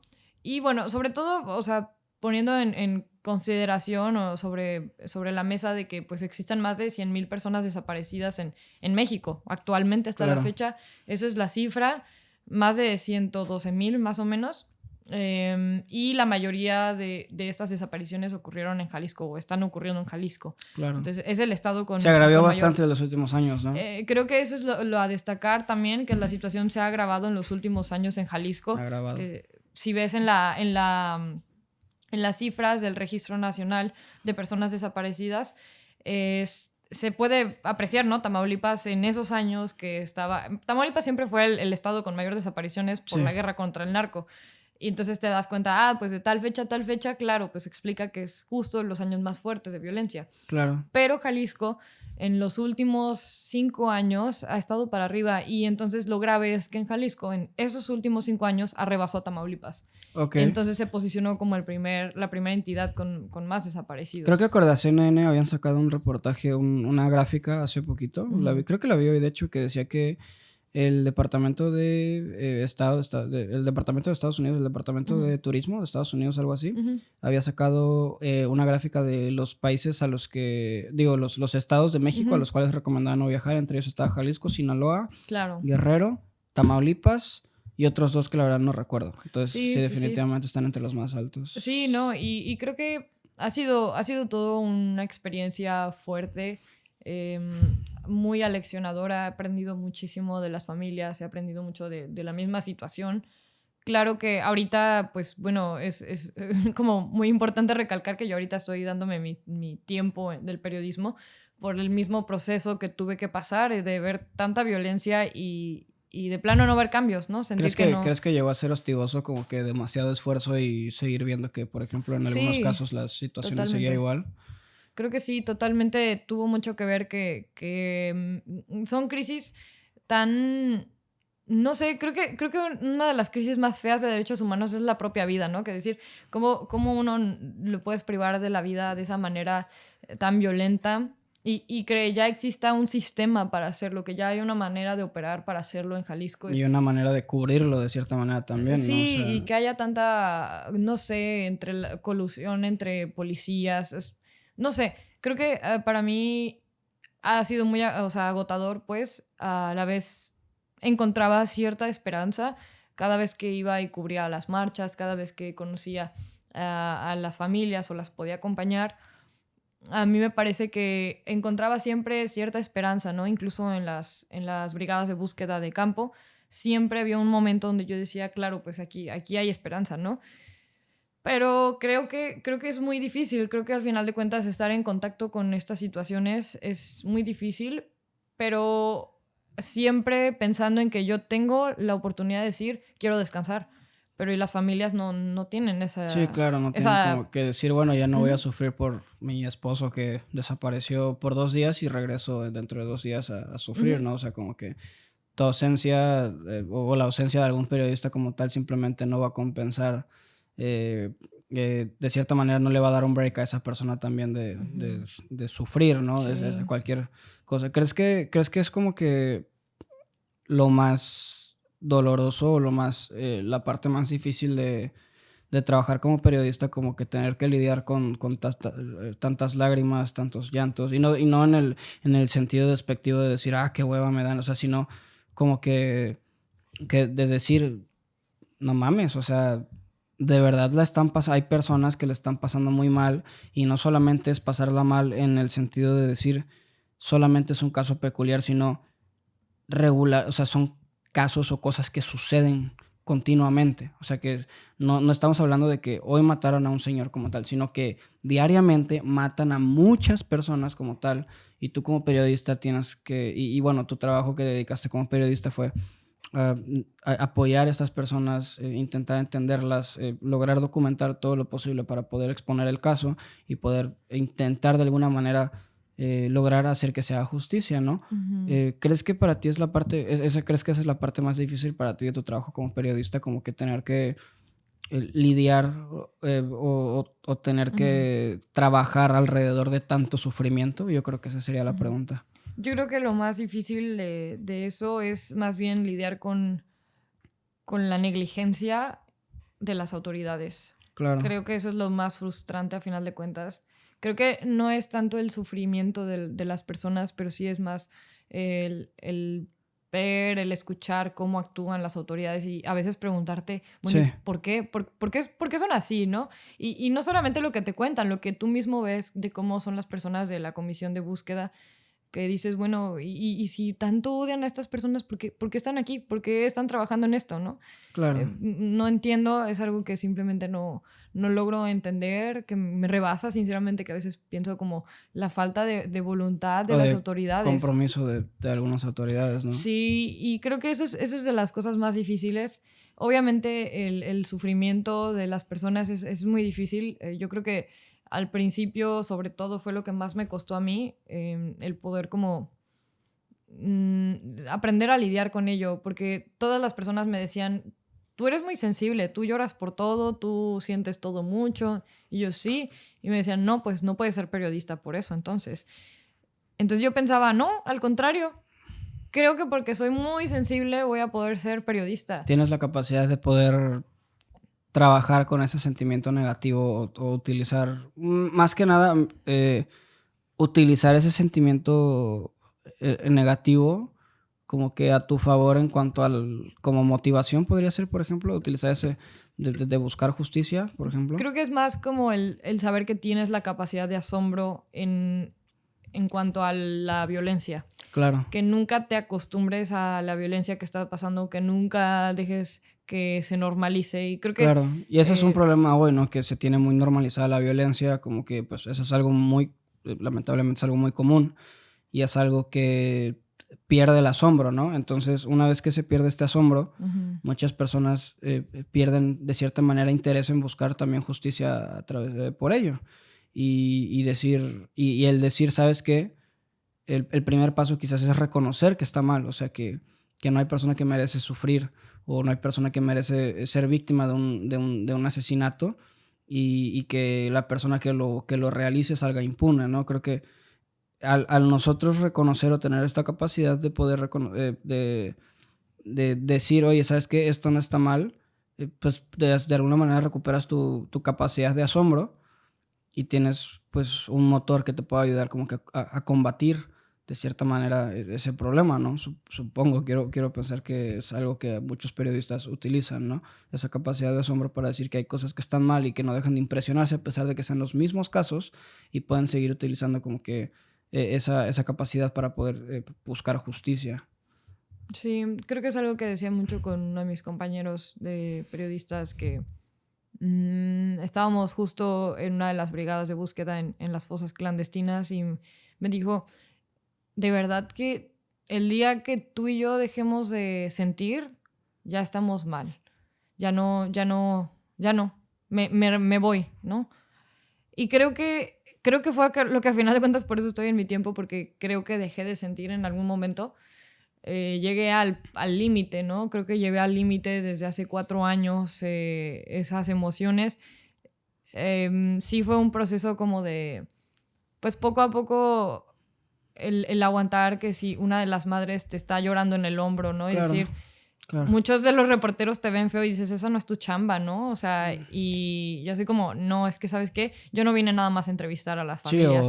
sí, Si claro. quiere llorar, adelante, ¿no? Si puedo ser un hombro para llorar, adelante. Yo no vengo por la información nada más. Creo que es algo que nos atraviesa a todos como seres humanos, no nada más como periodistas. Y, y creo que todo eso que llevaba guardado, ¿no? Me hizo la piel a lo mejor muy gruesa y al final de cuentas es el decir, bueno, hasta aquí me toca como descansar y Claro. asimilar las cosas que tuve que ver y atravesar, que las personas me compartían a final de cuentas. No era una realidad que yo estaba cruzando, que yo no estaba viendo, pero a final de cuentas es nuestro país y es como, pues es nuestra realidad, ¿no? Y es Sí. duro pensar eso. Hasta ahorita pensarías tú, por ejemplo, que, bueno, ahorita te estás tomando un break, ¿no? Tengo entendido que estás, ahora sí que respirando un poco Ujú, pues, tanto arduo trabajo, pues, de tanta violencia, de tantas situaciones trágicas, porque creo que ujú. parte de dedicarse a derechos humanos, de evocarse o de relacionarse con la parte de derechos humanos en un país como el de nosotros, Ujú, tiene que ver mucho con la parte de la tragedia, está muy relacionado vinculado con la tragedia, ¿no? claro. Con feminicidios, con homicidios, con violencia intrafamiliar, con eh, cosas que de cierta manera dañan la integridad del humano. o de la persona, ¿no? ¿Cuáles serían, por ejemplo, tus siguientes pasos ahorita que estás descansando? Sé que estás tomando un break, estás volviendo como que a recuperar como que ese enfoque y decir, ok, ya viví mucho de esto, ¿te quieres seguir dedicando ahí? ¿O preferirías como que saltar a otra parte y experimentar en otro lado del periodismo? ¿O crees que tu compromiso periodístico ya está como que muy casado con la parte de derechos humanos? Yo creo que al final de cuentas me gusta pensar que no puedes ya quitarte la parte de perspectiva de derechos humanos porque lo necesitas para todo, ¿no? O sea, si estés cubriendo deportes, hasta en los deportes, en el fútbol, está la parte de perspectiva de género entre fútbol femenil y masculino, ¿no? Sí, claro. O sea, a final de cuentas es como en todo necesitas ese enfoque de derechos humanos. Y me gusta pensar que sea que quiera hacer después, lo voy a seguir, ¿no? Como ya voy a seguir bien casada con esa manera de hacer periodismo, que a lo mejor muchos no están de acuerdo, ¿no? Con esa manera de hacer, pero para mí es esa, ¿no? La que me da sentido a mi vocación y digo, así la voy a seguir. Pero creo que sí es algo que aún no sé, que aún no he decidido que sigue. Como, claro. Todavía estoy descubriendo, está padre, nunca había hecho algo así como de simplemente dejarlo fluir y navegar la incertidumbre. Claro. Creo que es algo nuevo. Vaya, ¿cuánto tiempo llevamos ahorita ya? 1 hora 35 minutos de plática. La verdad es que podrían salir más temas, pero Fer va a volver en unos meses y la verdad también me los voy a guardar porque pues creo que no necesitan ya escucharlo, pero ya se dieron cuenta que es una pistola en lo que hace. Una persona con la que estoy muy agradecida que esté aquí. Y pues me gustaría pasar a cerrar el episodio también para que podamos ir a cenar porque tengo mucha hambre y tú también, claro que sí. Al parecer. ¿Algo que te gustaría decir antes de que corte? Uy, yo creo que se animen a hacer lo que realmente quieren, que no... Creo que alguien les diga que no lo hagan, no se queden con eso. O sea, simplemente háganlo y inténtenlo. Si se quieren dedicar al periodismo y ven que las cosas están feas, créanme que de algún lado va a salir la esperanza y se puede. O sea, tal vez ahorita mi mensaje a veces es un poco negativo en que estoy cansada, pero no está terminado todavía. Todavía hay muchas cosas que hacer y hay muchas cosas que cambiar todavía.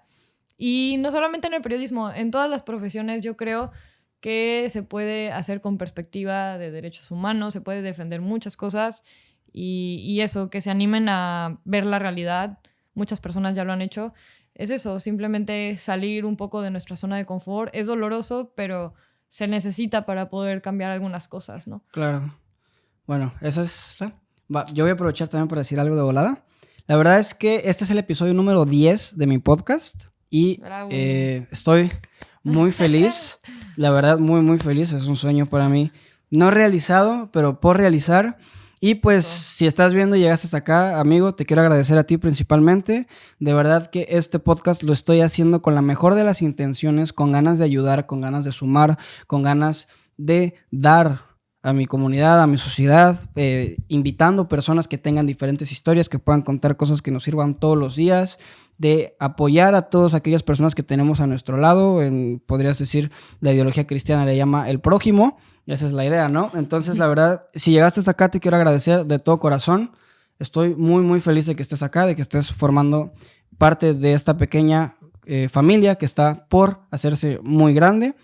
Todas las cosas que se dijeron aquí siempre han sido por un bien. Nunca lo olviden que solamente tenemos dentro de este podcast la única intención de ayudar, de sumar, de platicar para incrementar nuestro conocimiento y para siempre mejorar como personas, ya sea como humanos, como profesionistas, como padres, como hijos, como hermanos, como sea. La idea siempre es mejorar, siempre sacar lo mejor de nosotros y de ahí en adelante, además, llevarlo de la mano con otras personas. Entonces, si tienes al lado a alguien, dale un fuerte abrazo, dile que lo quieres un chingo, porque la idea de aquí, de esta familia, es que nosotros siempre vamos a amar incondicionalmente y siempre nos vamos a estar apoyando, ¿vale?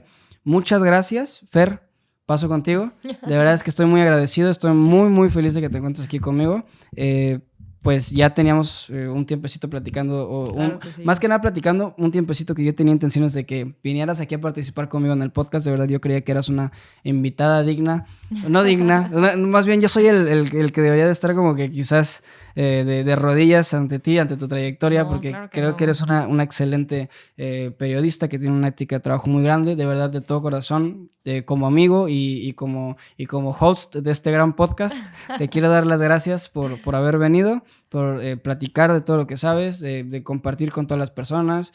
Porque al fin y al cabo tú y yo tenemos esta idea de siempre estar apoyando a las personas que nos rodean, ¿no? Tú estás apoyando ahorita mujeres, apoyaste en algún tiempo, lograste apoyar refugiados y personas que tienen intenciones de emigrar, apoyaste personas víctimas de abusos sexuales, apoyaste un chingo de personas, y yo de cierta manera tengo ese deseo de ayudar personas. Entonces, para mí fue muy bonito que hayas venido aquí a platicar conmigo. Y pues muchas gracias, de verdad. Sabes, como siempre, la puerta la tienes abierta. Y por si no sabían, ella era una persona que, además de apoyarme con el proyecto y de que está suscrita a mi canal, porque si no lo has hecho me voy a dar cuenta, ella es una persona que me ayuda mucho con mis guiones. Por eso yo creo que también se merece un aplauso. No tengo un sample pad para poner aplausos de fondo, pero lo voy a hacer aquí. Muchas gracias, Fer. De verdad, este episodio y este proyecto es para ti, tanto como para la familia y las personas que nos están observando. Eres parte de esta familia. Y pues, sin más preámbulos, muchas gracias nuevamente. Cuídense mucho, quieran mucho a su familia, pórtense bien. Y pues ya, eso es todo lo que tengo por decirles. Cuídense.